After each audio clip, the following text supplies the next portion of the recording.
Good morning सभी बच्चों को। मैं Mohammad Sohail Siddiqui care educational welfare society की तरफ से government senior secondary school Paniyana जिला दौसा में हेल्थ केयर ट्रेनर की पोस्ट पर कार्यरत हूँ। आज हम पढ़ने जा रहे हैं ट्रेड हेल्थ केयर से 10वीं क्लास का 3rd यूनिट का 3rd चैप्टर, जिस टॉपिक का नाम है हॉस्पिटल एक्वायर्ड इन्फेक्शन। मतलब ऐसा इन्फेक्शन जो हमें अस्पताल से प्राप्त होता है। हॉस्पिटल एक्वायर्ड इन्फेक्शन, यह आज हमारा टॉपिक है। हॉस्पिटल एक्वायर्ड इन्फेक्शन का दूसरा नाम है नोज़ोकोमियल इन्फेक्शन, जिसे हम हिंदी में अस्पताल जनित संक्रमण भी कह सकते हैं। यह होता क्या है, किस तरह से फैलता है, क्या इसकी प्रक्रिया है, वो सब हम आज जानेंगे। हॉस्पिटल एक्वायर्ड इन्फेक्शन क्या है? हम सबको पता है कि हॉस्पिटल जो है वो इन्फेक्शन का समुंदर होता है, क्योंकि सभी प्रकार के इन्फेक्शन हमको हॉस्पिटल के अंदर मिल जाते हैं। क्योंकि सभी प्रकार के जो बीमारी वाले जो लोग हैं वो एक साथ अलग अलग बीमारी के लोग आते हैं। कहाँ पे आते हैं? अस्पताल के अंदर आते हैं, और वहाँ पर हमको हर एक प्रकार की बीमारी के लोग मिल जाते हैं। इसलिए वहाँ पर हमको सभी प्रकार के इन्फेक्शन का सामना करना पड़ सकता है। तो इसकी जो डेफिनेशन बनती है उसके बारे में हम आज चर्चा करेंगे। उसकी जो डेफिनेशन बनी वो ये है: अस्पताल में भर्ती होने के बाद इलाज करते समय होने वाले संक्रमण या बीमारी को हॉस्पिटल एक्वायर्ड इन्फेक्शन कहते हैं। कि मतलब अस्पताल के अंदर इलाज करते समय, मतलब हॉस्पिटल से में आने से पहले वो बिल्कुल ठीक थे, लेकिन इलाज करते समय या फिर हॉस्पिटल के अंदर दाखिल हुआ, उस दरमियान संक्रमण हो गया तो या बीमारी हो गई तो उसे हम हॉस्पिटल एक्वायर्ड इन्फेक्शन कहते हैं। अस्पताल जनित संक्रमण हम इसको कहते हैं। अब हम देखेंगे रिस्क फैक्टर, जोखिम कारक। मतलब कि ऐसे कौन से लोग हैं जिनको हॉस्पिटल एक्वायर्ड इन्फेक्शन होने का खतरा ज़्यादा रहता है, उसके बारे में हम देखेंगे। जिसमें पहला है छोटे बच्चे और बीमार बच्चे, इनको ये इन्फेक्शन होने का खतरा होता है। दूसरा है बुज़ुर्ग लोगों को, अधिक आयु वाले व्यक्ति को, जिनकी उम्र ज़्यादा है, जो बुज़ुर्ग है उनको, या कमज़ोर प्रतिरक्षा प्रणाली वाले व्यक्ति को। कमज़ोर प्रतिरक्षा प्रणाली वाले व्यक्ति यानी कि जिनका इम्यूनिटी पावर कम हो, लो हो, उनको। चौथा है लंबे समय तक अस्पताल में रुकने वाले जो लोग होते हैं, उनको ये खतरा ज़्यादा होता है।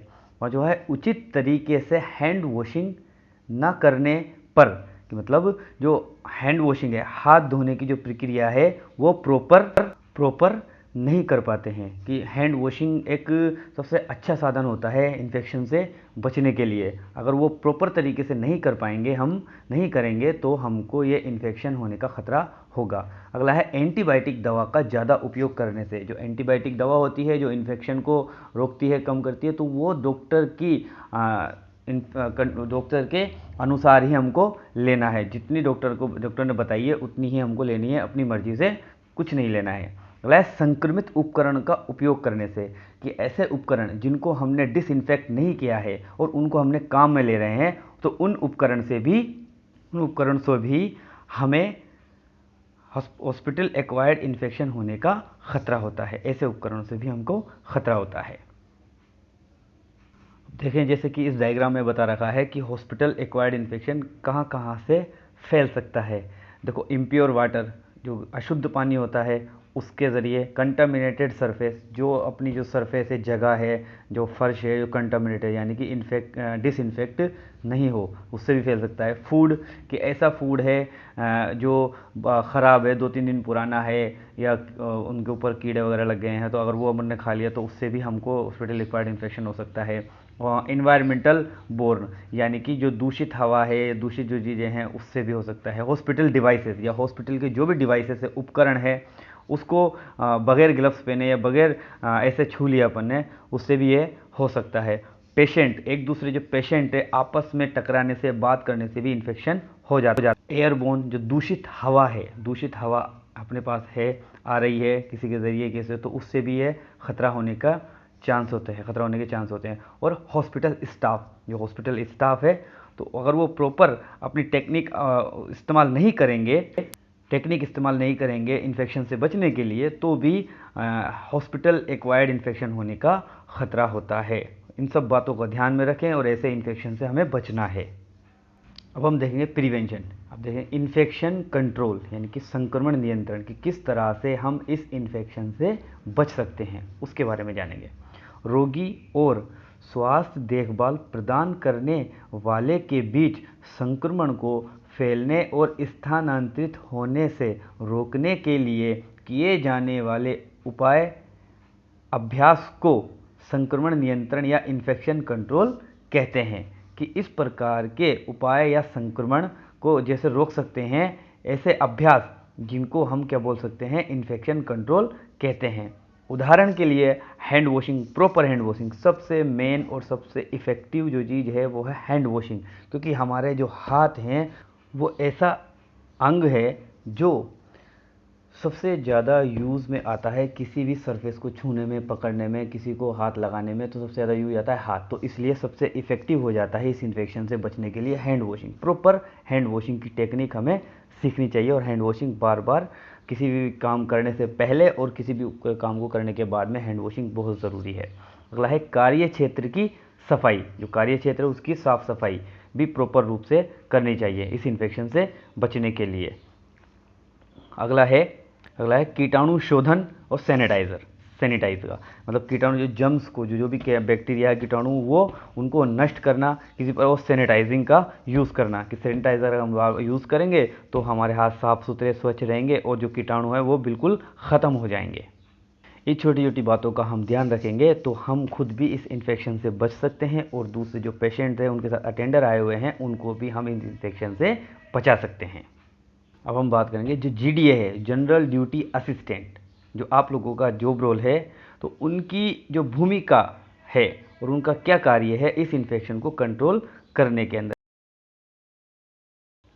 सबसे पहला है सार्वभौमिक यूनिवर्सल, जो सबसे इम्पोर्टेंट जो चीज़ होती है, जो स्टाफ्स होती है जिनके लिए सावधानी होती है, वो है इन सावधानियों का सख्ती से पालन करना। जैसे दस्ताने पहनना, जो ग्लव्स होते हैं उनका पहनना, गाउन जो कवर होता है पूरा स्टाफ्स का वो, और मुंह पे मास्क लगाना, और कैप जो सर पे ऑपरेशन थिएटर के अंदर जब जाते हैं जो कैप लगाना, तो ये चीज़ों का ख़ास तौर से यूज़ करना, दस्ताने पहनना, गाउन पहनना और मास्क लगाना।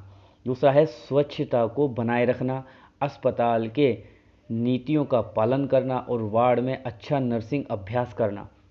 तीसरा है कीटाणु शोधन तकनीक का मॉनिटरिंग करना, साथ ही किसी भी प्रक्रिया से पहले और बाद में हैंड वॉशिंग करना। चौथा है रोगी में किसी प्रकार के संक्रमण के लक्षण दिखाई देने पर डॉक्टर को सूचित करना, कि किसी भी प्रकार के लक्षण हमें दिखाई दे रहे हैं रोगी में तो डॉक्टर को सूचित करना उसके बारे में। पांचवा है फैलने वाले रोगों के लक्षण दिखाई देने पर रोगी को अलग से दूसरे वार्ड में रखना, कि मतलब कि ऐसे जो रोगी है जिनसे कोई इन्फेक्शन फैल रहा है तो उन रोगी को अलग वार्ड के अंदर शिफ्ट रखना, दूसरे वार्ड में रखना, आइसोलेशन जो वार्ड होता है उनको वहाँ पर रखना, ताकि इन्फेक्शन ना फैले दूसरे स्टाफ में, पेशेंट में, या पेशेंट साथ आए अटेंडरों में। छठा है रोगी का कम से कम सामना करना रिश्तेदारों, अस्पतालों के कर्मचारियों और उपकरणों से कम उनका सामना करना, बहुत कम उनसे मिलान करना। सातवां है अस्पताल की सुरक्षा को बनाए रखना, साफ पानी का उपकरण आदि की पूर्ति करना भी GDA की जिम्मेदारी होती है। ये GDA का वर्क होता है। अगर इस तरह से प्रॉपर रूप से अगर GDA काम करेगा, अपनी जिम्मेदारी निभाएगा और सबको एजुकेट करेगा तो इस इन्फेक्शन से खुद भी बचता है और सभी को बचा सकता है। तो आज का टॉपिक हमारा यहाँ पर पूरा होता है। आशा करूँगा कि सभी को टॉपिक समझ में आया होगा, और कोई परेशानी हो, कोई चीज़ समझ में ना आए तो आप मेरे से कनेक्ट होकर किसी भी बात को आराम से कभी भी मालूम कर सकते हैं और पूछ सकते हैं। मैं आपसे विदा लेता हूँ और अब मिलते हैं नेक्स्ट टॉपिक के साथ। Goodbye. अपना ख्याल रखें और इस कोरोना काल से अपने आप को भी बचाएं और दूसरे लोगों को भी बचाएं। Good bye.